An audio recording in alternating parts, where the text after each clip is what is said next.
Hello guys, welcome back to our channel.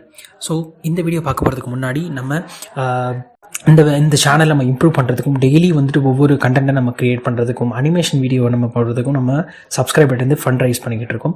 So அப்படி இந்த வீடியோலேருந்து நீங்கள் வந்து ஏதாவது கற்றுக்கிட்டீங்க அப்படின்னு நினச்சிங்க அப்படின்னா ஸ்க்ரீனில் இருக்கிற ஜிபே நம்பருக்கு உங்களால் முடிஞ்ச ஹெல்ப் நீங்கள் பண்ண முடியும். ஸோ வந்து வாங்க வீடியோக்குள்ளே போகலாம். ஸோ இந்த வீடியோ நம்ம பார்க்க போகிறது என்ன அப்படின்னா, இது வந்து பார்த்திங்க அப்படின்னா மார்பல் சீரிஸோட பார்ட் 6 வீடியோ. ஸோ அந்த பிளேலிஸ்ட்டை நான் வந்து டிஸ்கிரிப்ஷனில் கொடுக்குறேன். ஸோ பார்க்காதவங்க அந்த 5 பார்ட்டி நீங்கள் பார்த்துட்டீங்கன்னா உங்களுக்கு ரொம்ப ஹெல்ப்ஃபுல்லாக இருக்கும். ஸோ இந்த பார்ட் 6 வீடியோ நம்ம எதை பற்றி நம்ம கற்றுக்க போகிறோம் அப்படின்னா, requirements of SOx and NOx பற்றி தான் பார்க்க போகிறோம். ஃபஸ்ட்டு நம்ம சாக்ஸ்னா என்ன, நாக்ஸ்னா என்ன அப்படிங்கிறத பற்றி பார்த்துலாமா. ஸோ இந்த நாக்ஸ் அப்படிங்கிறது பார்த்திங்க அப்படின்னா மோஸ்ட்லி வந்து டீசல் இன்ஜினிலிருந்து ஜென்ரேட் ஆகக்கூடிய ஒரு க்ரீன் ஹவுஸ் கேஸ். இந்த க்ரீன் ஹவுஸ் கேஸ் பார்த்திங்க அப்படின்னா இந்த க்ரீன் ஹவுஸ் கேஸில் நம்ம வந்து முன்னாடி வீடியோவில் பார்த்துருந்தோம். So 3 type of greenhouse gas பார்த்துருந்தோம். NOx, carbon dioxide, methane, இதெல்லாம் வந்து பார்த்திங்க அப்படின்னா க்ரீன் ஹவுஸ் கேஸ். இந்த நாக்ஸ் பார்த்திங்க அப்படின்னா மோஸ்ட்லி வந்து ஆஃப்டர் டீசல் இன்ஜினில் ஆஃப்டர் கம்பஷனுக்கு அப்புறம் எக்ஸாஸ்ட்டில் இருக்கக்கூடிய ஒரு கேஸ். ஸோ இந்த கேஸ்னால பார்த்திங்க அப்படின்னா குளோபல் வார்மிங் நடக்க வாய்ப்பு இருக்குது. அப்போது இதை நம்ம கம்மி பண்ணணும் அப்படிங்கிறதுக்காக கொண்டு வரப்பட்டதான் இந்த ரெக்யர்மெண்ட்ஸ் ஆஃப் நாக்ஸ். அதே மாதிரி சாக்ஸ் பார்த்திங்க அப்படின்னா உங்களுடைய ஃபியூல் ஆயிலில் இருக்கும். ஸோ ஃபியூல் ஆயிலில் உங்களுடைய நீங்கள் வந்து பங்கர் எடுக்கிறீங்க அப்படின்னா உங்களுடைய பிடிஎனில் சல்ஃபரோட கண்டென்ட் இருக்கும். ஸோ இந்த சல்ஃபர் கண்டென்ட் வந்து ஆஃப்டர் கம்பஷனுக்கு அப்புறம் ஆக்சிஜனோட ஃபார்ம் ஆகி சல்ஃபர் டை ஆக்சைடாக மாறிடும். ஸோ இந்த சல்ஃபர் டை ஆக்சைடாக பார்த்திங்க அப்படின்னா உங்களுக்கு ஆசிட் ரெயின் வந்து வர்றதுக்கு ரொம்ப வந்துட்டு வர்றதுக்கு வந்து ஹெல்ப் பண்ணும். ஸோ அப்போது இந்த சாக்ஸையும் நம்ம வந்து கம்மி பண்ணணும். அப்போது அதுக்காக உருவாக்கப்பட்ட ரெகுலேஷன்ஸ் தான் இப்போ நம்ம வந்து ஃபஸ்ட் பார்க்க போகிறோம். ஸோ ஃபஸ்ட்டு நம்ம பார்க்க போகிறது என்ன அப்படின்னா நாக்ஸோட ரெக்யர்மெண்ட்ஸ் பற்றி பார்ப்போம்.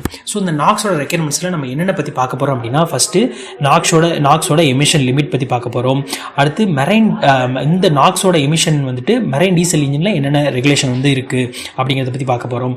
இந்த ரெக்யர்மெண்ட்ஸோட அப்ளிகேஷன் அண்ட் எக்ஸம்ஷன் பற்றி நம்ம இந்த வீடியோவில் நம்ம டிஸ்கஸ் பண்ண போகிறோம். ஸோ ஃபஸ்ட்டு நம்ம நாக்ஸ் எமிஷனோட லிமிட் பற்றி பார்த்துலாமா. ஸோ இந்த நாக்ஸ் எமிஷன் லிமிட் ரெகுலேஷன் படி நமக்கு ஒரு டீசல் இன்ஜினை 3 டைப்பாக பிரிச்சிருப்பாங்க. ஒன்று பார்த்திங்க அப்படின்னா டயர் 1, டயர் 2, டயர் 3 அப்படின்னு பிரிச்சிருப்பாங்க. ஃபஸ்ட்டு இப்போ நம்ம டயர் 1, டயர் 2, டயர் 3னா என்னென்னா ஒவ்வொன்றா நம்ம தனித்தனியாக பார்த்துடலாம். ஸோ ஃபஸ்ட்டு டயர் 1 இன்ஜின்ஸ்னால் என்ன அப்படின்னா, உங்களுடைய ஷிப் வந்து ஆன் ஆர் ஆஃப்டர் 2000 வந்து நீங்கள் கன்ஸ்ட்ரக்ட் பண்ணியிருக்கீங்க அப்படின்னாலும், ஆர் வந்து உங்களுடைய டீசல் இன்ஜினில் 2000 ஆன் ஆர் ஆஃப்டர் 2000 நீங்கள் ஏதாவது மேஜர் கன்வர்ஷன் பண்ணியிருக்கீங்களாலும் இந்த வந்து டயர் 1 இன்ஜின்ஸ் வந்து நீங்கள் வந்து இருக்கணும். ஃபார் எக்ஸாம்பிள் இப்போ வந்துட்டு நீங்கள் வந்துட்டு ஒரு 2000 ஃபார் எக்ஸாம்பிள் நீங்கள் வந்து 2000 இயர் ஆஃப் 2000 உங்களுடைய டீசல் இன்ஜினில் ஒரு மேஜர் கன்வர்ஷன் பண்ணுறீங்க. ஸோ மேஜர் கன்வர்ஷன்னா என்ன அப்படின்னா, உங்களுடைய இன்ஜின் பவர்லேயோ இல்லை வந்துட்டு உங்களுடைய எம்சிஆர் அதாவது மேக்ஸிமம் கண்டினியூஸ் ரேட்டிங்கை வந்து நீங்கள் 10% இன்க்ரீஸ் பண்ணுறீங்க. இல்லை அப்படின்னா உங்களுடைய இன்ஜின் பவரை நீங்கள் இன்க்ரீஸ் பண்ணுறீங்க. இல்லை அப்படின்னா உங்களுடைய எனர்ஜி எஃபிஷியன்சி வந்து இன்க்ரீஸ் பண்ணுறீங்க அப்படின்னா அட் 2000 ஆன் ஆர் ஆஃப்டர் 2000 நீங்கள் வந்து இது மாதிரி ஒரு மேஜர் கன்வர்ஷன் பண்ணுறீங்க அப்படின்னா உங்களுடைய இன்ஜின்ஸ் வந்து உங்களுடைய எவ்வளோ அமௌண்ட் ஆஃப் நாக்ஸை வந்து எமிட் பண்ணணும் அப்படின்னா, ஃபார் எக்ஸாம்பிள் உங்களுடைய ஆர்பிஎம் இன்ஜினோட ஆர்பிஎம் less than 130 ஆர்பிஎம்மாக இருந்துச்சு அப்படின்னா 17 கிராம் பர் கிலோவாட் ஹவர் தான் ப்ரொடியூஸ் பண்ணணும். எப்போ ஆன் ஆர் ஆஃப்டர் 2000 உங்களுடைய ஷிப்பை கன்ஸ்ட்ரக்ட் பண்ணியிருக்கீங்க அப்படின்னாலோ, இல்லை வந்து மெரைன் டீசல் இன்ஜினில் உங்களோட மேஜர் கன்வர்ஷனை வந்து ஆன் ஆர் ஆஃப்டர் 2000 நீங்கள் வந்து பண்ணியிருந்தாலோ உங்களுடைய நாக்ஸ் வந்து எவ்வளோ கிராமை எமிட் பண்ணணும், 17 கிராம். இது எந்த கண்டிஷனில் உங்களுடைய ஆர்பிஎம் வந்து less than 130 ஆர்பிஎம்மாக இருந்துச்சு அப்படின்னா, சப்போஸ் உங்களுடைய வந்து ஆர்பிஎம் வந்துட்டு less than 130 ஆர்பிஎம்மாக இருக்குது, அல்லது வந்துட்டு ஆர் வந்து 2000 ஆர்பிஎம் கம்மியாக இருக்குது, 130 ஆர்பிஎம்மாக இருக்குது, இல்லைனா less than 2000 ஆர்பிஎம்மாக இருக்குது அப்படின்னா உங்களுக்கு இந்த கண்டிஷனை ரீச் பண்ணணும்.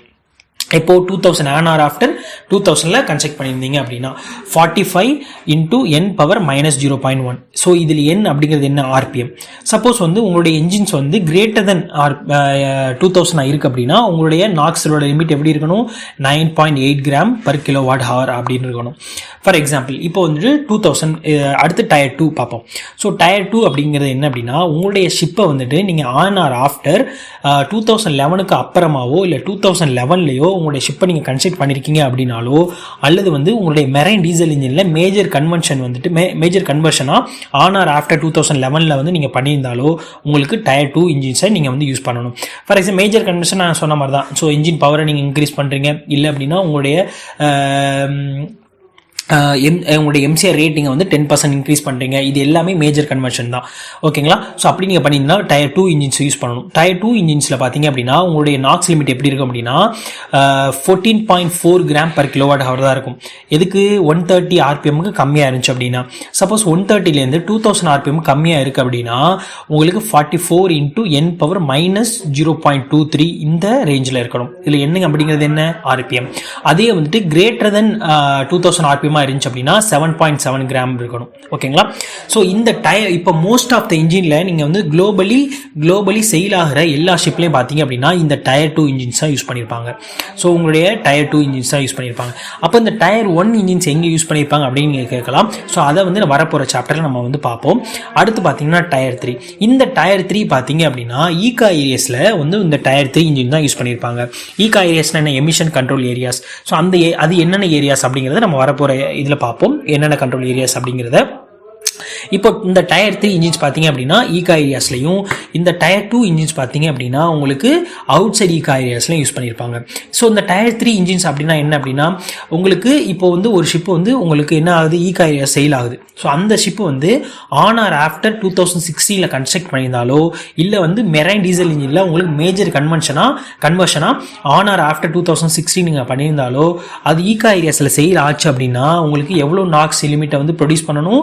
3.4 கிராம் per கிலோவாட் ஹவர் தான் உங்களுக்கு ப்ரொடியூஸ் பண்ணணும். அவ்வளோ கிராம் ஆஃப் நாக்ஸ் தான் வந்து ரிலீஸ் பண்ணணும். For example less than 130 RPM இருந்துச்சு அப்படின்னா உங்களுடைய டீசல் இன்ஜின், அதுவே வந்து 130லேருந்து 2000 கம்மியாக இருந்துச்சு அப்படின்னா 9 × (n⁻−0.2) வந்து ப்ரொடியூஸ் பண்ணணும்.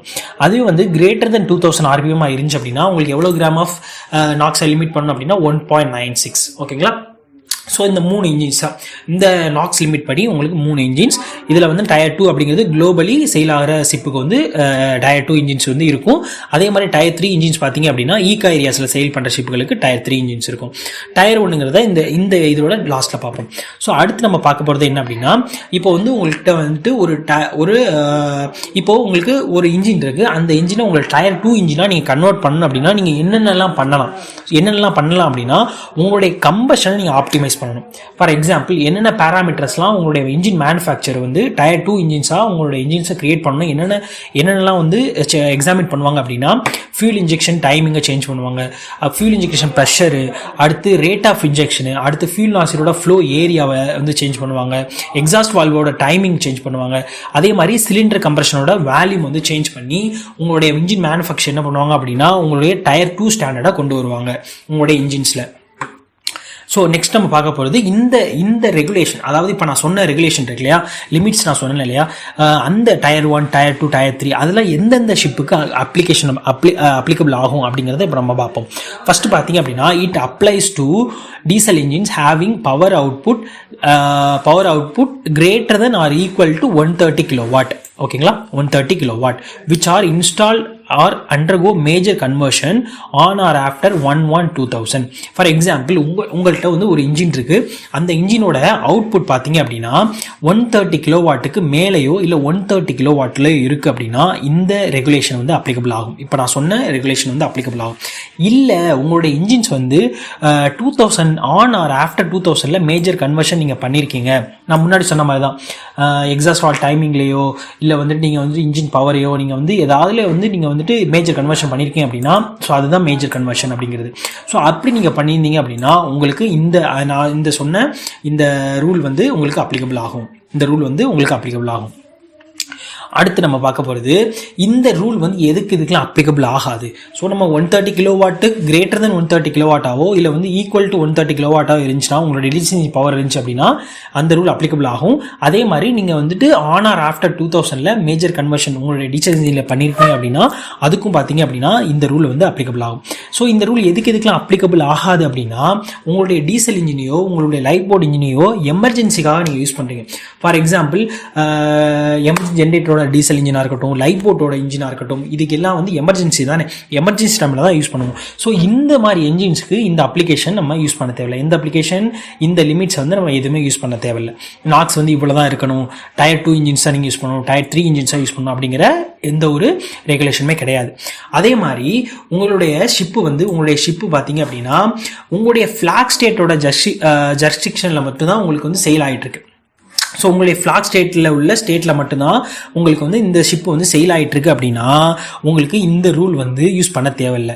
அதுவே வந்து நீங்கள் ஆல்டர்னேட்டிவாக என்ன யூஸ் பண்ணிக்கலாம், வேறு ஏதாவது ஒரு நாக்ஸ் கண்ட்ரோல் மெஷரை நீங்கள் யூஸ் பண்ணீங்க அப்படின்னா அந்த ஷிப்பில் வந்துட்டு வேறு ஏதாவது ஒரு நாக்ஸ் கண்ட்ரோல் மெஷருக்கு பண்ணுறக்கூடிய ஆல்டர்னேட்டிவ் மெத்தட் நீங்கள் யூஸ் பண்ணீங்க அப்படின்னா உங்களுக்கு என்ன தேவையில்லை, உங்களுக்கு அந்த ஃப்ளாக் ஸ்டேட்டில் செயில் ஆகிருக்கல ஸ்டேட்டில் உள்ள ஷிப்புக்கு மட்டும் இந்த ரூலை வந்து நீங்கள் வந்து யூஸ் பண்ணணுங்கிற அவசியமே இல்லை. அந்த ஃப்ளாக் ஸ்டேட்டில் மட்டும் சுற்றிக்கிட்டு இருக்கு அப்படின்னா.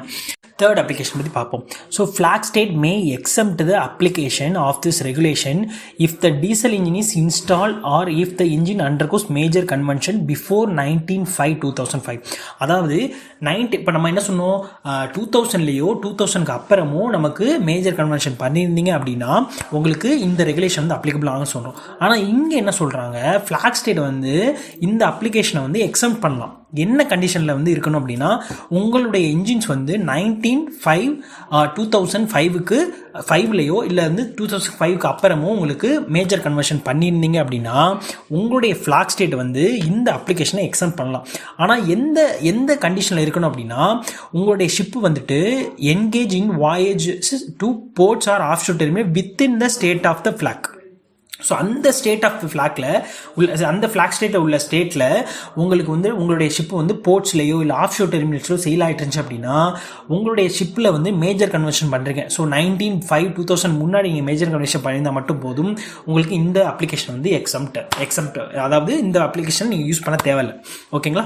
அடுத்து நம்ம பார்க்க போகிறோம் அப்படின்னா இப்போ டயர் 3 அப்படிங்கிறது எதுக்கெல்லாம் அப்ளிகபிள் ஆகாது அப்படிங்கிறத பற்றி பார்க்க போகிறோம். அதாவது என்னங்கன்னா உங்களுடைய ஷிப்போட லென்த் வந்து 24 மீட்டருக்கு கம்மியாக இருக்குது அப்படின்னாலும் உங்களுடைய ப்ரொபல்ஷன் பவர் வந்து லெஸ் தென் 750 கிலோவாட்டில் இருக்குது அப்படின்னாலும் உங்களுக்கு அது வந்து எதுக்காக யூஸ் பண்ணுறோம், ரீக்ரியேஷன் பர்பஸ்க்காக யூஸ் பண்ணுறீங்க அப்படின்னா உங்களுக்கு இந்த டயர் 3 அப்படிங்கிற ரெகுலேஷன் நீங்கள் வந்து யூஸ் பண்ண தேவையில்லை. அதாவது டயர் 3 அப்படிங்கிறது நம்ம எங்கே யூஸ் பண்ணுறோம், ஈகா ஏரியாஸில் யூஸ் பண்ணுறோம் இல்லையா, ஈகா ஏரியாஸில் நம்ம மோஸ்ட்லி யூஸ் பண்ணுவோம். ஸோ அப்படி நீங்கள் வந்து ஈகா ஏரியாஸில் உங்களுடைய ஷிப் செயிலாக இருக்குது அப்படின்னா உங்களுடைய ஷிப்போட லென்த் வந்து லெஸ் தென் 24 மீட்டராக இருக்குது, இல்லை வந்து உங்களுடைய ப்ரொபல்ஷன் பவர் வந்து லெஸ் தென் 750 கிலோவாட்டில் இருக்குது அப்படின்னா அந்த ஷிப்பை நீங்கள் ரீக்ரியேஷன் பர்பஸ்க்கு மட்டும் யூஸ் பண்ணுறீங்க அப்படின்னா உங்களுக்கு இந்த டயர் 3 அப்படிங்கிறது அப்ளிகபிள் கிடையாது. நீங்கள் வந்து என்ன வேணாலும் யூஸ் பண்ணிக்கலாம். ஸோ இந்த டயர் 3 நீங்கள் யூஸ் பண்ணுற ரெகுலேஷனை டயர் 3 ரெகுலேஷன் யூஸ் பண்ணுங்கிற அவசியமே கிடையாது. இப்போ நம்ம என்ன பண்ணிட்டோம், இப்போ நம்ம வந்து டயர் 3 வந்து டயர் 2ஆக இருக்கட்டும் டயர் 3ஆக இருக்கட்டும் அது எல்லாமே வந்து என்ன பண்ணுறோம், நம்ம வந்து எதுக்கு அப்ளிகபிள் எதுக்கெல்லாம் எக்ஸம்ஷன் பண்ணியிருக்கலாம் அப்படிங்கிறத நம்ம பார்த்துட்டோம். இப்போ உங்களுடைய டீசல் இன்ஜின் நான் இப்போ முன்னாடி நம்ம சொன்னது எல்லாமே வந்துட்டு ஆன் ஆர் ஆஃப்டர் 1 Jan 2000 தான். ஸோ அப்போ வந்துட்டு உங்களுடைய ஷிப்போ இல்லை டீசல் இன்ஜினில் மேஜர் கன்வர்ஷன் பண்ணியிருந்தீங்கன்னா இந்த ரெகுலேஷன் இதாகும் அப்படின்னு நம்ம சொல்கிறோம். பட் உங்களுடைய இன்ஜின்ஸ் வந்து 2000க்கு முன்னாடி நீங்கள் கன்ஸ்ட்ரக்ட் பண்ணியிருக்கீங்க. ஓகேங்களா.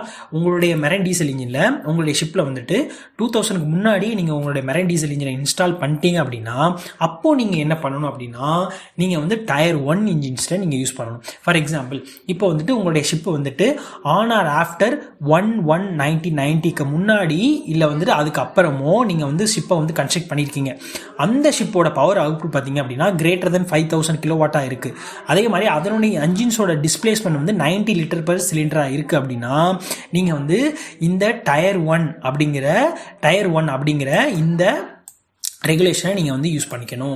அப்போ அப்படி பண்ணிங்க அப்படின்னா உங்களுடைய நாக்ஸ் லிமிட் எப்படி இருக்கணும், 17 கிராம் பர் கிலோவாட் ஹவராக இருக்கணும், லெஸ் தென் 130 RPM இருந்துச்சு அப்படின்னா. ஸோ இந்த ரெகுலேஷனை நீங்கள் வந்து யூஸ் பண்ணிக்கணும். ஃபார் எக்ஸாம்பிள் இப்போ நம்ம என்ன சொன்னோம், டயர் 2 இன்ஜின்ஸ் பார்த்தீங்க அப்படின்னா குளோபலி டயர் 2 இன்ஜின்ஸ் தான் இருக்கும்.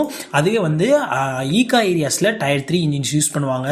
அதே மாதிரி நீங்கள் 2000க்கு முன்னாடி நீங்கள் வந்துட்டு கன்ஸ்ட்ரக்ட் பண்ணியிருக்கீங்க உங்களுடைய மெரைன் டீசல் இன்ஜினை ஷிப்பில் வந்து நீங்கள் கன்ஸ்ட்ரக்ட் பண்ணியிருக்கீங்க அப்படின்னா உங்களுக்கு இந்த டயர் 1 இன்ஜின்ஸ் வந்து யூஸ் ஆகும். ஓகேங்களா. ஸோ அதே மாதிரி இப்போ the above limits may achieve by an approved method. So இந்த எபோவ் லிமிட்டை நீங்கள் எப்படி அச்சீவ் பண்ணுவீங்க, எப்படிலாம் அச்சீவ் பண்ணுவீங்க, உங்களோட எக்ஸாஸ்ட் வால்வ் டைமிங்கை சேஞ்ச் பண்ணலாம், உங்களோட இன்ஜெக்ஷன் டைமிங்கை சேஞ்ச் பண்ணலாம். வேறு நம்ம முன்னாடி சொல்லியிருந்தோம் இல்லையா, நம்ம வந்து இங்கே டிஸ்கஸ் பண்ணியிருந்தோம் உங்களுடைய சிலிண்டர் கம்ப்ரெஷன் வேல்யூமை நீங்கள் அட்ஜஸ்ட் பண்ணலாம். ஸோ இப்படிலாம் நீங்கள் அட்ஜஸ்ட் பண்ணி உங்களுடைய இந்த 2000 இந்த டயர் 1 ரெகுலேஷனை நீங்கள் வந்து அச்சீவ் பண்ண முடியும். இது எல்லாமே பார்த்தீங்க அப்படின்னா உங்களுடைய நாக்ஸ் டெக்னிக்கல் கோடில் உங்களுக்கு ரிட்டன் ஸ்டேட்மெண்ட்டாக இருக்கணும். இதில் வந்து நான் என்னென்னலாம் பண்ணி நான் வந்து அச்சீவ் பண்ணேன் அப்படிங்கிறது எல்லாமே உங்களுடைய நாக்ஸ் டெக்னிக்கல் கோடில் உங்களுக்கு எழுதியிருக்கணும். ஸோ அடுத்து நம்ம இதை பற்றி கற்றுக்க போகிறோம் அப்படின்னா சாக்ஸ் ரெக்யர்மெண்ட்ஸ் பற்றி இப்போ நம்ம பார்த்துலாம். ஸோ ஃபஸ்ட்டு வந்து நம்ம இந்த இதில் வந்துட்டு எவ்வளோ அமௌண்ட் ஆஃப் ஃபியூலில் வந்து எவ்வளோ அமௌண்ட் ஆஃப் சல்ஃபர் நம்ம யூஸ் பண்ணணும், எவ்வளோ லிமிட்ஸ் இருக்குது அப்படிங்கிறத பற்றி இப்போ நம்ம பார்த்துலாமா. இப்போ நீங்கள் பார்த்தீங்க அப்படின்னா ஃபஸ்ட்டு நம்ம வந்து 2 செட்டாக பிரித்து வச்சுருக்கேன். ஸோ இங்கே பார்த்தீங்க அப்படின்னா இது வந்து இன்சைட் ஈகா ஏரியாஸ், இது பார்த்தீங்க அப்படின்னா குளோபலி, அதாவது outside ECA areas. First outside ECA ஏரியாஸில் எவ்வளோ அமௌண்ட் ஆஃப் சல்ஃபர் வந்து ஃபியூலில் யூஸ் பண்ணணும் அப்படிங்கிறத பற்றி பார்த்துலாமா. இப்போ நீங்கள் பார்த்தீங்க அப்படின்னா பீரியட் 2012 இயருக்கு முன்னாடி, அதாவது 1 Jan 2012க்கு முன்னாடி பார்த்தீங்க அப்படின்னா உங்களுக்கு ரெகுலேஷன் சல்ஃபரில் எவ்வளோ கண்டென்ட் யூஸ் பண்ணணும் அப்படின்னா சல்ஃபர் கண்டென்ட் வந்து பார்த்தீங்க அப்படின்னா 4.5% தான் யூஸ் பண்ணணும். உங்களுடைய ஃபியூலில் 4.5% தான் யூஸ் பண்ணணும் பீரியட் 2012க்கு முன்னாடி. அதுவே வந்துட்டு ஆன் ஆர் ஆஃப்டர் 2012க்கு அப்புறம் பார்த்தீங்க அப்படின்னா உங்களுக்கு ரெகுலேஷன் எப்படி ஆயிடுச்சு அப்படின்னா எவ்வளோ அமௌண்ட் ஆஃப் சல்ஃபர் யூஸ் பண்ணணும் அப்படின்னு வந்துருச்சு அப்படின்னா 3.5% ஆஃப் சல்ஃபர் தான் யூஸ் பண்ணணும் அப்படிங்கிற மாதிரி வந்துருச்சு. இது வந்து ஆன் ஆர் ஆஃப்டர் 2012.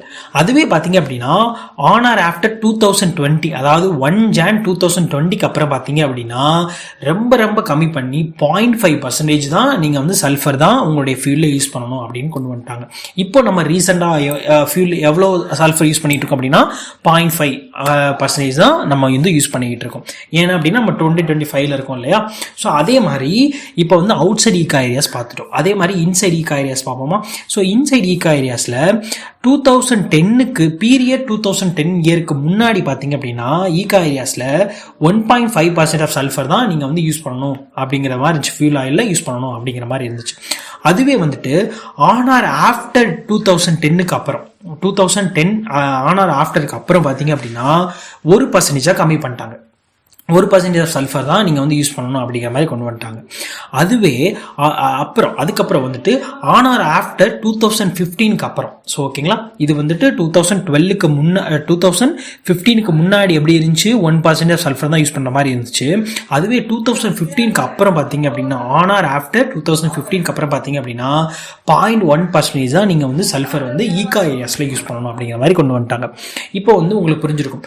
இப்போ நம்ம வந்து இப்போ நம்ம வந்துட்டு 2025 இருக்கோம். எவ்வளோ அமௌண்ட் ஆஃப் சல்ஃபர் யூஸ் பண்ணணும் பார்த்தீங்க அப்படின்னா நீங்கள் அவுட் சைட் ஈகா ஏரியாஸில் நான் இருந்தேன் அப்படின்னா 0.5% ஆஃப் சல்ஃபர் தான் நான் யூஸ் பண்ணணும். அதுவே வந்து நான் இன்சைட் ஈகா ஏரியாஸில் இருந்தேன் அப்படின்னா 0.1% தான் இப்போ நான் வந்து யூஸ் பண்ணுவேன். இப்போ வந்து உங்களுக்கு ஒரு டவுட் வரும். இப்போ வந்துட்டு உங்களுக்கு வந்து ஃபியூல் ஆயில் அவைலபிலிட்டி கிடையாது. ஸோ வந்து நீங்கள் 3.5% ஆஃப் சல்ஃபரோட யூஸ் பண்ணிக்கலாம். ஆனால் அதுக்கு ஒரு கேட்ச் இருக்குது. அது என்ன அப்படிங்கிறத இந்த வீடியோவில் எண்டில் நம்ம டிஸ்கஸ் பண்ணுவோம். ஸோ இப்போதைக்கு இது மட்டும் தெரிஞ்சால் மட்டும் போதும். ஸோ இப்போ இதனுடைய ரெகுலேஷன் பற்றி பார்த்துலாமா. ரெகுலேஷன் 14 பார்த்தீங்க அப்படின்னா எதுக்குள்ளது அப்படின்னா சாக்ஸ் ரெக்யர்மெண்ட்ஸ்க்குள்ளது. ஸோ ஃபஸ்ட்டு ஒவ்வொன்றா பார்த்துலாம். ஸோ சல்ஃபர் கண்டென்ட் வந்துட்டு fuel oil used on board ship shall be less than or equal to 3.5% mm என்ன அப்படின்னா mass per mass. So, but 0.5% m/m from 1/1/2020. அதாவது நம்ம என்ன சொன்னோம் 2020க்கு முன்னாடி பார்த்தீங்க அப்படின்னா நம்ம எவ்வளோ அமௌண்ட் ஆஃப் சல்ஃபர் யூஸ் பண்ணோம் 3.5% less than or equal to use பண்ணோம். ஆனால் வந்துட்டு 2020லேருந்து பார்த்தீங்க அப்படின்னா 0.5% சல்ஃபர் நம்ம யூஸ் பண்ணுறோம். ஆனால் நீங்கள் உங்களால் 3.5% யூஸ் பண்ணிக்க முடியும். அதுக்கு சில கேட்ச் இருக்குது. அதை நான் முன்னாடி சொன்ன மாதிரி நம்ம வந்து இதோட எண்டில் பார்ப்போம். அதே மாதிரி பார்த்தீங்க அப்படின்னா second, the world wide average sulphur content of the residual fuel oil supplied for use on board ship shall be monitor in accords with IMO resolution. So IMO என்ன பண்ணுவாங்க அப்படின்னா நம்ம வந்து ஆவரேஜாக எவ்வளோ அமௌண்ட் ஆஃப் சல்ஃபரை வந்து நம்ம வந்து யூஸ் பண்ணுறோம் அப்படிங்கிறத நம்ம வந்து மானிட்டர் பண்ணிக்கிட்டே இருப்பாங்க. ஸோ இது வந்து ரெகுலேஷன் 14 வந்து சொல்லும். அப்படி ரெகுலேஷன் நம்ம வந்து அப்படி மானிட்டர் பண்ணிக்கிட்டு இருந்தால் தான் நமக்கு அவைலபிலிட்டி ஆஃப் ஃபியூல் வந்து நமக்கு கிடைக்கும். ஃபார் எக்ஸாம்பிள் இப்போ வந்து நீங்கள் வந்துட்டு ஆஃப்ரிக்காவில் இருக்கீங்க அப்படின்னா ஆஃப்ரிக்காவில் உங்களுக்கு 0.5% யூஸ் பண்ணணும். ஓகேங்களா, அது வந்து ஈகா ஏரியாஸ் கிடையாது. உங்களுக்கு 0.5% வந்து நீங்கள் யூஸ் பண்ணணும். அப்போ அங்கே வந்து அவைலபிலிட்டி ஆஃப் ஃபியூல் இருக்கா அப்படிங்கிறது உங்களுக்கு தெரியணும் இல்லையா. அப்போ வந்து IMO என்ன பண்ணுவாங்க அப்படின்னா அதை வந்து எங்கெங்கெல்லாம் கிடைக்கும் அப்படிங்கிறத மானிட்டர் பண்ணிக்கிட்டே இருக்கணும். ஓகேங்களா, ஸோ அப்போ தான் நமக்கு வந்துட்டு இந்த இடத்துல வந்து அவைலபிலிட்டி இருக்குது அப்படிங்கிறது உங்களுக்கு தெரியும். அடுத்து நீங்கள் பார்த்தீங்க அப்படின்னா எமிஷன் கண்ட்ரோல் ஏரியாஸில் என்னென்ன அப்படிங்கிறத பற்றி பார்த்தலாமா. இந்த பால்டிக் சி இது தான் வந்து பார்த்தீங்க அப்படின்னா ஈகா ஏரியா. அதே மாதிரி நார்த் சி, அதே மாதிரி நார்த் அமெரிக்கன் ஏரியா, இது எல்லாமே பார்த்தீங்க அப்படின்னா எமிஷன் கண்ட்ரோல் ஏரியா. ஸோ இப்போ நீங்கள் பார்த்தீங்க அப்படின்னா இந்த எமிஷன் கண்ட்ரோல் ஏரியாலாம் நீங்கள் எவ்வளோ அமௌண்ட் ஆஃப் சல்ஃபர் யூஸ் பண்ணணும், 0.1% யூஸ் பண்ணணும். இப்போ நீங்கள் வந்துட்டு அவுட் சைட் ஈகா ஏரியாஸ்லேருந்து இன்சைட் ஈகா ஏரியாஸுக்கு நீங்கள் போகிறீங்க, ஓகேங்களா? அப்போ நீங்கள் எப்படி என்ன வந்து நீங்கள் வந்து அப்போ நம்ம என்ன பண்ணணும், ஈகா ஏரியாஸுக்கு என்ட்ரி ஆகிறதுக்கு முன்னாடியே உங்களுக்கு நீங்கள் என்ன பண்ணணும், உங்களுடைய சல்ஃபர் கண்டென்ட்டை 0.1% நீங்கள் கம்மி பண்ணணும். For example, in ships use different fuels for different areas. So ஈகா ஏரியாஸில் நீங்கள் ஒரு ஃபியூல் யூஸ் பண்ணுறீங்க, அவுட் சைட் ஈகா ஏரியாஸில் ஒரு ஃபியூல் யூஸ் பண்ணுறீங்க. அதாவது அவுட் சைட் ஈகா ஏரியாஸில் 0.5% யூஸ் பண்ணுறீங்க, இன்சைட் ஏரியாஸில் 0.1% யூஸ் பண்ணுறீங்க. அப்படின்னா அப்படிப்பட்ட ஷிப்புக்கு before entering socks emission control area, so நீங்கள் சாக்ஸ் எமிஷன் கண்ட்ரோல் ஏரியாவுக்கு என்ட்ரி பண்ணுறதுக்கு முன்னாடியே நீங்கள் என்ன பண்ணிடணும், உங்களுடைய சல்ஃபர் கண்டென்ட்டை 0.1 கிரேடாக நீங்கள் வந்து சேஞ்ச் ஓவர் பண்ணிடணும், உங்களுடைய ஃபியூல் ஆயிலை சேஞ்ச் ஓவர் பண்ணிடணும். ஸோ சேஞ்ச் ஓவர் பண்ணுறது sufficient time shall be allowed to fully flush the fuel oil system. So sufficient டைமுக்கு முன்னாடி, அதாவது ஃபார் எக்ஸாம்பிள் நீங்கள் 1 ஹவருக்கு முன்னாடியே எமிஷன் கண்ட்ரோல் ஏரியாவுக்கு நீங்கள் ரீச் பண்ணுறீங்க அப்படின்னா 1 மணி நேரத்துக்கு முன்னாடி அந்த எமிஷன் கண்ட்ரோல் ஏரியாவை ஒரு என்ட்ரி ஆகிறதுக்கு 1 மணி நேரத்துக்கு முன்னாடியே நீங்கள் என்ன பண்ணணும், உங்களுடைய ஃபியூல் ஆயிலை சேஞ்ச் ஓவர் பண்ணிடணும். அப்போ நீங்கள் சேஞ்ச் ஓவர் பண்ணிட்டீங்க அப்படின்னா உங்களுடைய லாக் புக்கில் நீங்கள் என்ட்ரி பண்ணணும். சேஞ்ச் ஓவர் பண்ணிட்டேன், என்னென்னலாம் என்ட்ரி பண்ணணும் அப்படின்னா volume of sulphur content fuel in each tank. So 1% of sulphur உள்ள டேங்க்ல எவ்வளோ வேல்யூம் இருக்கு at the time of change ஓவரில். அடுத்து 0.5% ஆஃப் சல்ஃபர் உள்ள டேங்க்ல வந்து எவ்வளோ அமௌண்ட் ஆஃப் ஆயில் இருக்கு அப்படிங்கிறத நீங்க என்ட்ரி பண்ணணும். அதே மாதிரி டேட்டு, டைமு, பொசிஷன், இது 3 வந்துட்டு நீங்க வந்துட்டு சேஞ்ச் ஓவர் பண்றதுக்கு சேஞ்ச் ஓவர் பண்ற டைம்ல நீங்க வந்து நோட் பண்ணிடணும். எதுல, லாக் புக்ல நீங்க வந்து என்ட்ரி பண்ணிடணும். ஸோ அதே மாதிரி இப்போ வந்துட்டு மோஸ்ட்லி இந்த சல்ஃபர் அப்படிங்கிறது உங்களுடைய பங்கர் ஆயில், நீங்கள் பங்கர் எடுக்கக்கூடிய ஆயிலில் வந்து தான் உங்களுடைய சல்ஃபர் கண்டென்ட் இருக்கும் இல்லையா? ஸோ அதை நீங்கள் இருக்கும். ஸோ அதுக்காக சில ரெகுலேஷன் கொண்டு வந்தாங்க. ஸோ அது என்னென்னங்கிறத பார்த்துலாமா? இப்போ நீங்கள் வந்து பங்கர் எடுக்க போகிறீங்க அப்படின்னா ஸோ என்னென்ன பண்ணணும் அப்படின்னா உங்களுடைய declaration sign and certify by the supplier that the fuel oil is confirmative with regulation 14. இப்போ நீங்கள் வந்து பங்கர் எடுக்க போகிறீங்க, ஒரு இதில் வந்து பங்கர் எடுக்க போகிறீங்க அப்படின்னா உங்களுடைய பங்கர் சப்ளையர் என்ன பண்ணுவாங்க, சைன்ட் அண்ட் சர்டிஃபிகேட் கொடுப்பாங்க. ரெகுலேஷன் 14 படி தான் என்னுடைய ஆயில் நான் சப்ளை பண்ணுறேன் அப்படின்னு உங்களுடைய சைன்ட் அண்ட் காப்பி எல்லாமே வந்து கொடுப்பாங்க. ஸோ ஃபர்ஸ்ட் ரெகுலேஷன் இதுதான். ஸோ பங்கர் ஃபியூலில். ஸோ நெக்ஸ்ட் என்ன அப்படின்னா seal number of the supplier sample should be included in the BDN. So seal number, supplier கொடுக்கக்கூடிய சீல் நம்பரும் சரி, நம்ம வந்து சப்ளையர் கொடுக்கக்கூடிய சீல் நம்பரும் சரி, அது எல்லாமே உங்களுடைய பிடிஎன்ல என்ட்ரி பண்ணியிருக்கணும். அடுத்து நீங்கள் உங்களுக்கு பங்கர் சப்ளையர் வந்து பிடிஎன் கொடுப்பாங்க இல்லையா, அது பார்த்தீங்க அப்படின்னா உங்களுடைய எவ்வளோ வருஷத்துக்கு நீங்கள் ரிட்டைன் பண்ணியிருக்கணும் அப்படின்னா 3 இயர்க்கு ஆஃப்டர் டெலிவரி. உங்களுடைய பங்கர் டெலிவரி ஆயிடுச்சு, பங்கர் டெலிவரி ஆன டேட்லேருந்து 3 இயர்ஸுக்கு உங்களுடைய பிடிஎன் வந்து ஆன் போர்டில் நீங்கள் ரிட்டைன் பண்ணியிருக்கணும். அதே மாதிரி சாம்பிளிங் ப்ரொசீஜர் வந்து இருக்கும். ஒவ்வொரு ஷிப்லேயும் பார்த்தீங்க அப்படின்னா பங்கரை வந்து சாம்பிள் நம்ம வந்து லேபுக்கோ நம்ம மார்போலுக்கோ நம்ம சாம்பிள் கொடுப்போம் இல்லையா, ஸோ அதுக்காக சில ப்ரொசீஜர் இருக்கும். அந்த ப்ரொசீஜர் வந்து ஃபாலோ பண்ணி தான் அந்த சாம்பிளிங் ப்ரொசீஜர் தான் நம்ம வந்து சாம்பிளை கலெக்ட் பண்ணணும். அடுத்து பார்த்தீங்க அப்படின்னா bunker sample should be sealed and sign by the supplier and chief engineer. So அந்த பங்கர் சாம்பிள் பார்த்தீங்க, ஃபார் எக்ஸாம்பிள் இப்போ நம்ம வந்து ஷிப்புக்கு 4 சாம்பிள் எடுப்போம். ஸோ மார்போல் லேபுக்கு ஒன்று எடுப்போம், மார்போலுக்கு எடுப்போம், பார்ஜுக்கு ஒன்று எடுப்போம், அடுத்து வந்து ஷிப்புக்கு வந்து ஒன்று எடுப்போம். ஸோ டோட்டலி 4 ஒன்று எடுப்போம். ஸோ சப்போஸ் வந்து பங்கர் ரெப்ரஸன்டேட்டிவ் வந்துட்டாரு அப்படின்னா அவங்களுக்கு ஒரு சாம்பிள் எடுப்போம். ஸோ வந்துட்டு இப்போ இது மாதிரி உள்ள நம்ம எடுக்க போகிற சாம்பிளை பார்த்தீங்க அப்படின்னா உங்களுடைய சப்ளையரோடதும் உங்கள் சீஃப் இன்ஜினியரோட சைன் வந்து இருக்கணும். இப்போ நம்ம இந்த பங்கர் சாம்பிளை எவ்வளோ வருஷத்துக்கு நம்ம ரிட்டைன் பண்ணியிருக்கணும் அப்படின்னா bunker sample should be retain on board for at least 12 months from the date of delivery.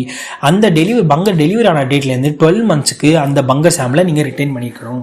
இல்லை உங்களுக்கு 12 months ஆச்சு அப்படின்னா நீங்கள் அதை வந்து ஓஆர்பியில் என்ட்ரி பண்ணி உங்களுடைய ஸ்லெட்ஜ் டேங்க்லேயோ இல்லை வந்து உங்களுடைய ஆயில் பில்ஸ் டேங்க்லேயோ நீங்கள் வந்துட்டு அதை வந்து டிஸ்சார்ஜ் பண்ணிடலாம்.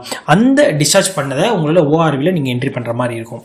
ஓகேங்களா? ஸோ அடுத்து specific procedure should be followed for sample storage and a sample inventory should be maintained in accordance with the regulation. இந்த ரெகுலேஷன் படி நீங்கள் இந்த சாம்பிள்லாம் நீங்கள் கலெக்ட் பண்ணிருக்கீங்களா, அதோடைய ஸ்டோரேஜ் ஏரியா சரி, அதோட இன்வென்ட்ரி சரி நீங்கள் வந்து கரெக்டாக மெயின்டைன் பண்ணிட்டு இருக்கணும். ஸோ ஃபார் எக்ஸாம்பிள் இப்போ வந்துட்டு 12 monthsக்கு முன்னாடி 12 months ஆயிடுச்சு, from the date of delivery 12 months ஆயிடுச்சு அப்படின்னா அதெல்லாம் டிஸ்கஸ் பண்ணிடலாம். எங்கே டிஸ்கஸ் பண்ணலாம், உங்களுடைய ஆயில் பில்ஸ் டேங்க்லேயோ உங்களுடைய ஸ்லெட்ஜ் டேங்க்லேயோ நீங்கள் வந்து டிஸ்கார்ட் பண்ணி அதை வந்து ஓஆர்வியில் என்ட்ரி பண்ணிட்டீங்க. ஸோ 12 monthsக்கு அப்புறம் அதுக்கப்புறம் நீங்கள் வந்து பங்கர் சாம்பிள் எடுத்திருப்பீங்க இல்லையா, பங்கரிங் எடுத்திருப்பீங்களா, அது எல்லாத்துலேயும் எங்கெங்கெல்லாம் நீங்கள் எந்தெந்த பிளேஸில் நீங்கள் எடுத்தீங்க, ஸோ அதனுடைய சல்ஃபர் கண்டென்ட் என்ன அப்படிங்கிற இன்வென்ட்ரி எல்லாமே நீங்கள் வந்துட்டு அந்த ஸ்டோரேஜ் ஏரியாவில் நீங்கள் மெயின்டைன் பண்ணணும். ஸோ இது ஒரு ரெகுலேஷன்.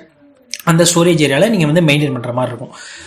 ஸோ அடுத்து இப்போ நீங்கள் உங்களுக்கு கொடுக்க போகிற பிடிஎனில் என்னென்ன இன்ஃபர்மேஷன்லாம் இருக்கணும் அஸ் பர் ரெகுலேஷன் 14 படி என்னென்ன பிடிஎனில் என்னென்ன இன்ஃபர்மேஷன்லாம் இருக்கணும் அப்படின்னா, உங்களுடைய name and IMO number, receiving ஷிப்போட நேமு ஐஎம்ஓ நம்பர் இருக்கணும்.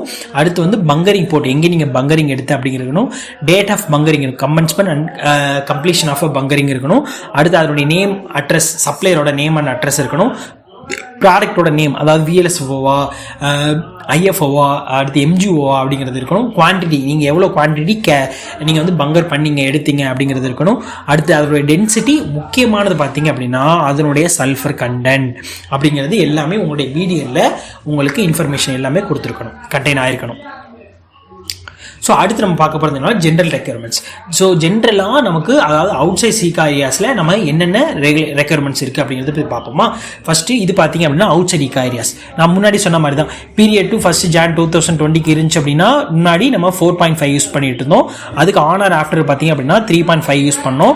அடுத்து இப்போ நம்ம என்ன யூஸ் பண்ணியிருக்கோம் அப்படின்னா 0.5% நம்ம யூஸ் பண்ணிக்கிட்டு இருக்கோம் அப்படிங்கிறது. The world wide average sulphur content of the residual fuel oil supply for user on board ships shall be monitored taking into account the guidelines. இப்போ நம்ம என்ன பண்றோம், இந்த ஃபியூல் ஆயில் சப்ளை பண்றது எல்லாமே நம்ம ஐஎம்ஓ என்ன பண்ணணும் அப்படின்னா மானிட்டர் பண்ணிக்கிட்டே இருக்கும். ஸோ அடுத்து நம்ம இப்போ என்ன பண்ணுறோம், ஜென்ரல் ரெக்யர்மெண்ட்ஸ் பார்த்துட்டோம் இல்லையா. இப்போ நம்ம எமிஷன் கண்ட்ரோல் ஏரியாஸில் என்னென்ன ரெக்யர்மெண்ட்ஸ் இருக்குது அப்படிங்கிறத பற்றி பார்த்துருவோம். ஸோ என்னென்ன ஃபர்ஸ்ட் பாயிண்ட்ல என்ன கொடுத்துருக்கேன் நான் அப்படின்னா என்னென்னலாம் ஈகா ஏரியாஸ் அப்படின்னு நான் கொடுத்துருக்கேன். So Baltic sea, North sea, North American sea, United States of Caribbean sea, இது எல்லாமே ஈகா ஏரியாஸ். ஸோ இப்போ இந்த ஈகா ஏரியாஸில் நம்ம எப்படி வந்து சல்ஃபர் யூஸ் பண்ணிட்டு இருக்கோம் அப்படின்னா பீரியட் 2001க்கு முன்னாடி 1.5% யூஸ் பண்ணிக்கிட்டு இருந்தோம். ஆஃப்டர் 2010க்கு அப்புறம் வந்து 1% யூஸ் பண்ணிக்கிட்டு இருக்கோம். இப்போ நம்ம ரீசெண்டாக நம்ம 0.1% யூஸ் பண்ணிக்கிட்டு இருக்கோம் ஈகா ஏரியாஸில். ஸோ இங்கே நான் கொடுத்துருக்கேன் இந்த நம்பர் 4 பார்த்தீங்க அப்படின்னா நீங்கள் ஈகா ஏரியாஸில் நான் முன்னாடி சொன்ன மாதிரி தான் ஈகா ஏரியாஸில் நீங்கள் என்ட்ரி பண்ணுறீங்க அப்படின்னா உங்களுக்கு நான் எப்படிலாம் நான் வந்துட்டு இப்போ நம்ம ஃபார் எக்ஸாம்பிள் ஒரு சஃபிஷியன்ட் டைமுக்கு முன்னாடியே நான் வந்துட்டு என்னுடைய ஃபியூல் ஆயில சேஞ்ச் ஓவர் பண்ணிடணும். ஓகேங்களா, நீங்கள் 0.5 யூஸ் பண்ணுறீங்க, 0.1 உங்களுக்கு டிஃப்ரெண்ட். இப்போ நீங்கள் ஈகா ஏரியாஸ்லேயும் போகணும், அவுட் சைட் ஈகா ஏரியாஸில் நீங்கள் போயிட்டுருக்கீங்க அப்படின்னா உங்களுக்கு ஈகா ஏரியாஸில் என்ட்ரி பண்ணுறதுக்கு சஃபிஷியன்ட் டைமுக்கு முன்னாடியே நீங்கள் என்ன பண்ணணும், நீங்கள் உங்களுடைய ஃபியூல் ஆயில லோ சல்ஃபர் ஃபியூல் ஆயில நீங்கள் சேஞ்ச் ஓவர் பண்ணிடணும். ஸோ அதுதான் இந்த பேரா நம்ம முன்னாடியே டிஸ்கஸ் பண்ணது. இப்போ நம்ம இந்த வீடியோட எண்டில் இருக்கோம். ஸோ எண்டில் நம்ம எதை பற்றி பார்க்க போகிறோம் அப்படின்னா ஈக்குவல் கம்ப்ளைண்ட்ஸ் மெக்கானிசம் பற்றி தான் பார்க்க போகிறோம். அதாவது ஈக்குவல் கம்ப்ளைண்ட்ஸ் மெக்கானிசம்னா என்ன அப்படின்னா நான் ஃபர்ஸ்ட்லேயே சொல்லியிருப்பேன், உங்களால் இந்த 3.5% சல்ஃபர் உள்ள ஃபியூல் ஆயில் உங்களால் யூஸ் பண்ண முடியும் வித் சம் எக்ஸம்ஷனோட அப்படின்னு நான் முன்னாடி சொல்லியிருந்தேன். ஸோ அது என்ன அப்படிங்கிறது தான் இப்போ இங்கே நம்ம பார்க்க போகிறோம். ஸோ இப்போ உங்ககிட்ட நீங்கள் வந்து நீங்கள் வந்துட்டு உங்களால் ஹை சல்ஃபர் ஃபியூல் யூஸ் பண்ண முடியும். ஹை சல்ஃபர் ஃபியூல்லாம் என்ன அப்படின்னா இங்கே நான் கொடுத்துருக்கேன். ஸோ ஹை சல்ஃபர் ஃபியூல் வந்து கிரேட்டர் தென் 0.5% இருந்துச்சு அப்படின்னா அது எல்லாமே ஹை சல்ஃபர் ஃபியூல் தான். ஸோ அப்படி யூஸ் பண்ணி உங்களால் யூஸ் பண்ண முடியும் வித் இதுக்கு வந்து யூஸ் பண்ண முடியும். எப்படி யூஸ் பண்ண முடியும் அப்படின்னா உங்கள் ஷிப்பில் நீங்கள் ஸ்க்ரப்பர் யூஸ் பண்ணுறீங்க. ஸோ ஸ்க்ரப்பர் எதுக்கு, ஸோ எக்ஸாஸ்ட் கேஸில் உள்ள இந்த மாதிரி இந்த CO2, நாக்ஸ், சாக்ஸ் இதெல்லாம் கம்மி பண்ணுறது தான் ஸ்க்ரப்பர். ஸோ அதாவது அந்த கேஸை வந்து கூல் பண்ணி உங்களுக்கு இதெல்லாம் கம்மி பண்ணி கொடுக்கும். ஸோ அது மாதிரி ஸ்க்ரப்பர் யூஸ் பண்ணுறப்போ உங்களால் ஹை சல்ஃபர் ஃபியூல் யூஸ் பண்ண முடியும். ஸோ இங்கே நீங்கள் பார்க்கலாம் permitted by Annex 6 Regulation 4. So Regulation 4 அப்படிங்கிறது என்ன, ஈக்குவலன்ட் கம்ப்ளைண்ட்ஸ் பற்றி சொல்லும். Includes exhaust gas cleaning system also known as scrubbers will allow high sulfur fuels to be burned with this excess sulfur scrubbed out of the uptake exhaust gas. The equivalent compliance mechanism permitted by Annex 6 Regulation 4 include LNG. So உங்களால் high sulfur fuel use பண்ண முடியும். அதுக்கு ஈக்குவலண்டா இல்லை உங்களால் use பண்ண முடியாது அப்படின்னா அதுக்கு ஈக்குவலண்டா உங்களால் LNG யூஸ் பண்ணிக்கலாம். இல்லைன்னா உங்களுக்கு இந்த ஸ்க்ரப்பர் யூஸ் பண்ணி உங்கள் அமௌண்ட்டை வந்து கம்மி பண்ணிக்கலாம். Or exhaust gas, the prohibition of the carriage of non compliant fuel. Non compliant ஃபியூல்னா என்ன? ஃபியூல் ஆயில்னா என்ன? உங்களுக்கு greater than 0.5% உள்ள ஃபியூல் ஆயில் தான் நான் compliant fuel oil. Is not applicable to ships fitted with equivalent means of compliance. So வந்து இது மாதிரி நீங்கள் வந்து இது மாதிரி ஷிப்பில் வந்துட்டு உங்களுக்கு equivalent means of compliance use பண்ணீங்க அப்படின்னா உங்களுக்கு இந்த நான் கம்ப்ளைண்ட் ஃபியூல் யூஸ் பண்ணணும், இந்த கம்ப்ளைண்ட் ஃபியூல் யூஸ் பண்ணணும் அப்படிங்கிறது உங்களுக்கு அவசியம் கிடையாது. ஸோ 0.5 less than 0.5% தான் யூஸ் பண்ணணும் அப்படிங்கிறது அவசியம் கிடையாது. ஸோ அதே தான் இங்கேயும் நான் கொடுத்துருப்பேன். ஸோ இங்கே நீங்கள் பாருங்கள், இப்போ வந்துட்டு நீங்கள் என்ன பண்ணுறீங்க, உங்களுக்கு வந்துட்டு இப்போ நீங்கள் வந்துட்டு ஃபார் எக்ஸாம்பிள் ஒரு போர்ட்டில் இருக்கீங்க, அந்த போர்ட்டில் வந்துட்டு உங்களுக்கு less than 0.5% அமௌண்ட் உள்ள உங்களுக்கு ஒரு ஃபியூல் ஆயில் உங்களுக்கு கிடைக்கல. ஸோ ஓகேங்களா, லோ சல்ஃபர் வந்து ஃபியூல் ஆயில் உங்களுக்கு கிடைக்கல. அப்படின்னா நீங்கள் என்ன பண்ணலாம் அப்படின்னா உங்களுக்கு ரிப்போர்ட் நீங்கள் ரெடி பண்ணணும். அந்த ரிப்போர்ட்டில் என்னென்ன கொடுத்துருக்கோம் அப்படின்னா request evidence outlining the attempts made to the obtained complaint fuel including attempts made to locate alternative sources. So நீங்கள் அந்த கம்ப்ளைண்ட் ஃபியூலை அப்டைன் பண்ணுறதுக்காக என்னென்ன அட்டெம்ப்ட்ஸ் பண்ணீங்க அப்படிங்கிறது எல்லாத்தையும் நீங்கள் என்ன பண்ணணும், ஒரு ரிப்போர்ட்டை ஃபார்ம் பண்ணி உங்களுடைய ஷிப் அட்மினிஸ்ட்ரேஷனுக்கோ வந்துட்டு உங்களுடைய டெஸ்டினேட்டட் போர்ட் அத்தாரிட்டிக்கோ நீங்கள் வந்துட்டு கொடுக்கலாம். ஸோ அதுக்கு பேர் தான் வந்து ஃபோனார் அப்படின்னா என்ன, ஃபியூல் ஆயில் நான் அவைலபிலிட்டி ரிப்போர்ட்.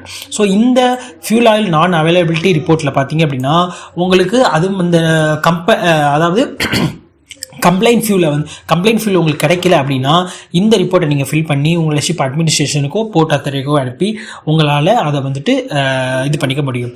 ஸோ அதே மாதிரி இப்போ இங்கே நீங்கள் பார்த்தீங்க அப்படின்னா இப்போ வந்துட்டு உங்களுக்கு ஒரு போர்ட்டில் இருக்கீங்க, அந்த போர்ட்டில் வந்துட்டு உங்களுக்கு less than 0.5% உள்ள சல்ஃபர் ஆயில் வந்து உங்களுக்கு கிடைக்கல அப்படின்னா, ஆனால் அவங்க வந்து கிடைக்கல, பட் வந்து உங்களுக்கு வேறு கிரேட் ஆஃப் ஆயில் கிடைக்குது. லைக் வந்துட்டு உங்களுக்கு வந்து டீசல் ஆயில் வந்து 0.5% உள்ளது கிடைக்குது அப்படின்னா அப்போ நீங்கள் என்ன பண்ண முடியாது, உங்களுக்கு இந்த ஃபியூல் ஆயில் நான் அவைலபிலிட்டி ரிப்போர்ட்டை உங்களால் ஃபில் பண்ண முடியாது, உங்களால் சென்ட் பண்ண முடியாது. ஏன் அப்படின்னா இப்போ வந்து நீங்கள் ஃபார் எக்ஸாம்பிள் இப்போ வந்து உங்களுக்கு less than 0.5% உள்ள ஒரு ஃபியூல் ஆயில் உங்களுக்கு கிடைக்கல, அதே வந்துட்டு வேற ஒரு டீசல் ஆயில் கிடைக்குது, டீசல் ஆயில் less than 0.5% கிடைக்குது அப்படின்னா நீங்கள் என்ன பண்ணணும், அந்த டீசல் ஆயில் less than 0.5% உள்ள இதை வந்து நீங்கள் யூஸ் பண்ணிக்கணும். அதுக்கு பதிலாக நீங்கள் நான் முன்னாடி இங்கே சொன்ன மாதிரி இந்த ஃபியூல் ஆயில் நான் அவைலபிலிட்டி ரிப்போர்ட்டை வந்து நீங்கள் வந்து ஃபில் பண்ண முடியாது. ஸோ இந்த வீடியோவில் தான் நெக்ஸ்ட் வீடியோ உங்களுக்கு பண்ணுறேன். தேங்க்யூ.